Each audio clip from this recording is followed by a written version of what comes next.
안녕하세요. 저는 박영수라고 합니다. 올해 74살이에요. 지금 토론토에 살고 있습니다. 딸이 이민 와서 정착하니까 저도 따라왔거든요. 벌써 5년이 되었네요. 오늘은 제가 겪고 있는 답답한 이야기를 좀 들어주세요. 저희가 처음 캐나다에 왔을 때만 해도 정말 좋은 나라라고 생각했어요. 공기도 맑고 사람들도 친절하고 무엇보다 의료비가 무료라고 하니까 얼마나 든든했는지 몰라요. 한국에서는 병원비 때문에 걱정이 많았거든요. 제 나이에 아프면 자식들한테 부담되잖아요. 그런데 여기서는 그런 걱정 안 해도 된다니까 정말 천국 같다고 생각했어요. 딸 현주가 이민 준비할 때도 그런 얘기 많이 했어요. 아빠, 캐나다는 의료 시스템이 정말 좋대요. 나이 들어서 병원비 걱정 안 하셔도 되고 검진도 정기적으로 받을 수 있고. 그런 말 들으니까 마음이 놓이더라고요. 한국에서는 퇴직하고 나니까 국민연금으로는 병원비 감당하기가 쉽지 않았거든요. 처음에는 정말 좋았어요. 패밀리 닥터라는 걸 배정받아서 정기 검진도 받고 혈압약도 처방받고. 닥터 김슨이라는 젊은 여자 의사였는데 친절하게 잘해주더라고요. 영어가 서툴러도 천천히 설명해주고 통역사도 불러주고. 이런 게 선진국이구나 싶었어요. 그런데 문제는 작년 가을부터 시작됐어요. 무릎이 아프기 시작한 거예요. 처음에는 나이 들어서 그러려니 했는데 점점 심해지더라고요.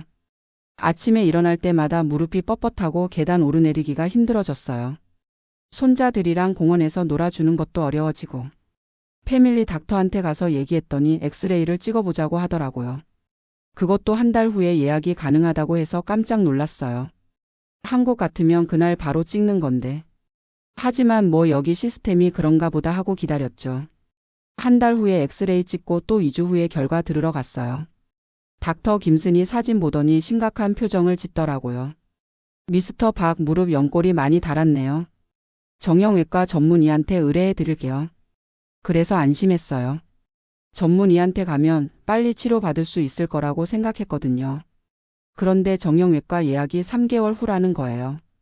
3개월이요. 한국에서는 상상도 못할 일이었어요.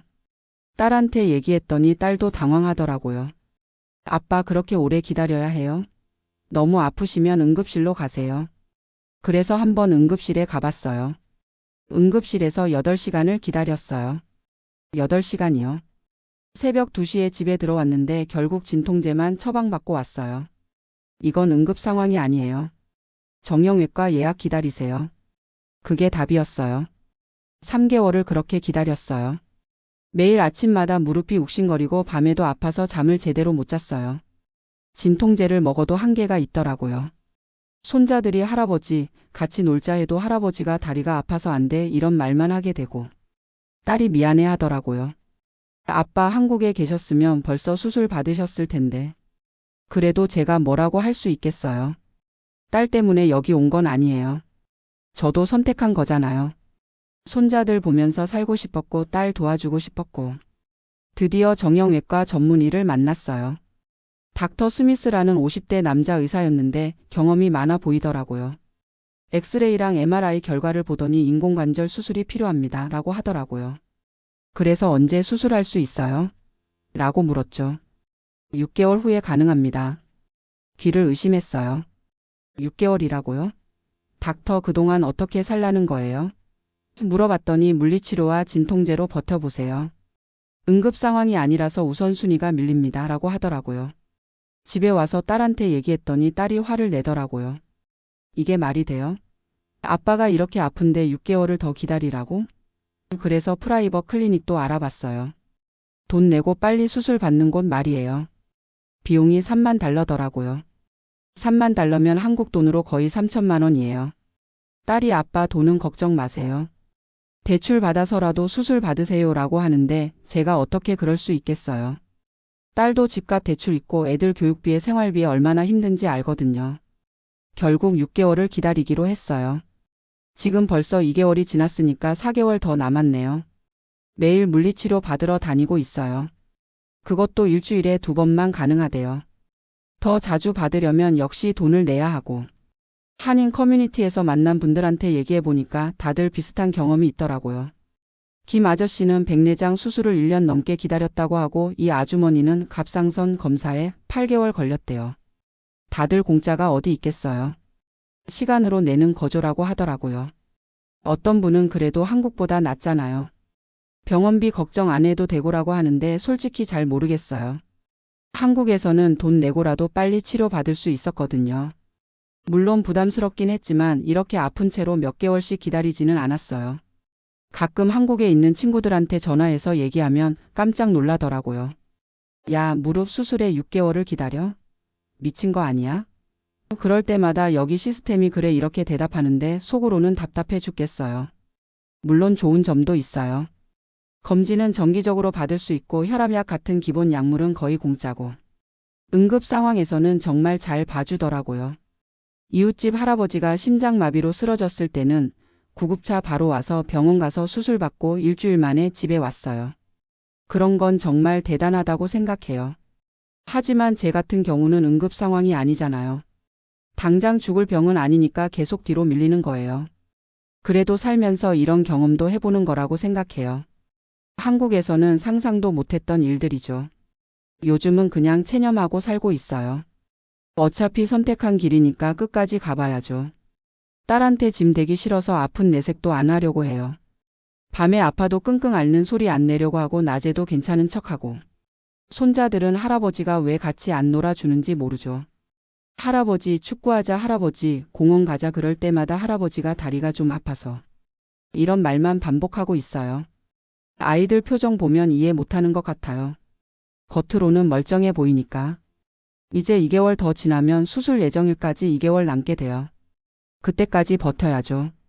물리치료 받으면서 조금씩 나아지고 있는 것 같기도 하고. 완전히 낫지는 않겠지만 그래도 조금이라도 덜 아팠으면 좋겠어요.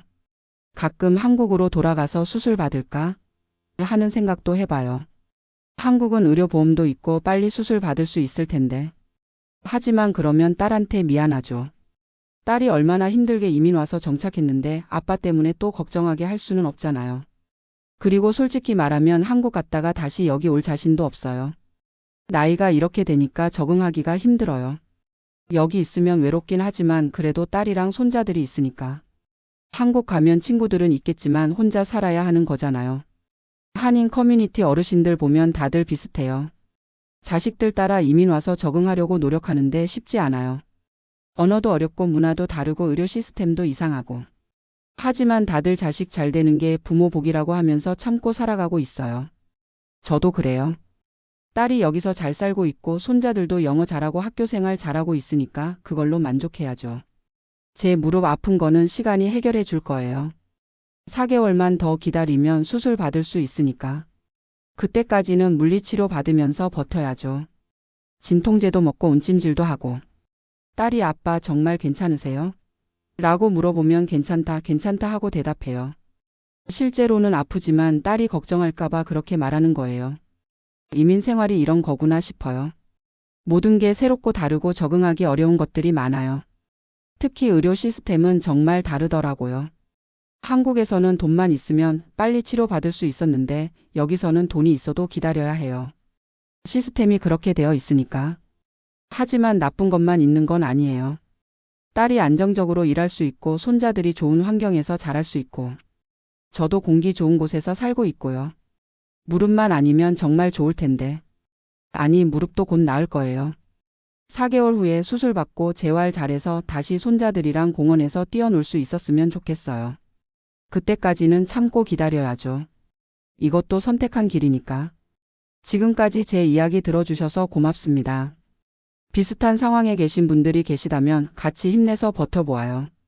우리가 선택한 길이니까 끝까지 가봐야죠.